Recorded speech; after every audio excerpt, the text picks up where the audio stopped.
I'm very pleased to be interviewing Sean O'Neill, who's president of Adaptly. Thank you for your time today. Let's start with your background. How did you get to where you are today?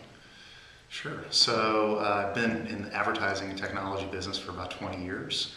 Have worked at a variety of startup and early stage companies as well as some larger public companies, and have focused across my career on marketing, brand building, revenue, sales development, and business development. So mostly helping companies build brands and build sales organizations. I was introduced to the co-founders of Adaptly a couple of years ago, actually, by their investors who thought that we might enjoy getting to know each other, which we did.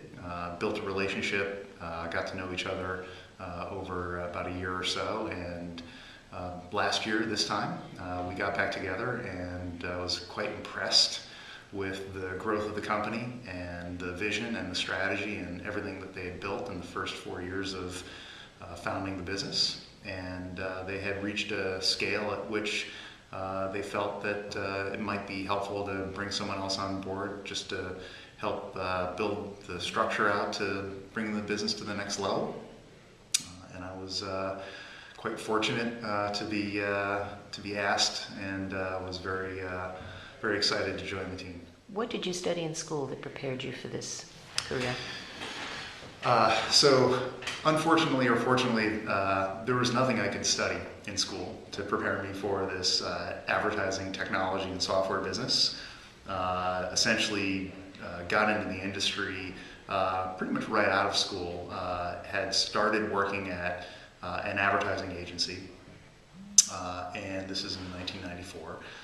Had studied business and music actually in college, so I did actually take a fair amount of marketing and advertising and communications and economics courses, so I had a pretty strong foundation for business, and was working at an ad agency, a traditional agency, working on traditional marketing and advertising campaigns. And 1994, 1995 timeframe, our clients started to ask us about building websites and doing online marketing. And no one really understood what they were asking, and it sort of was a different language to most of the executives at the agency. But I was the 21-year-old kid who actually had an email address and knew how to use a Netscape browser. And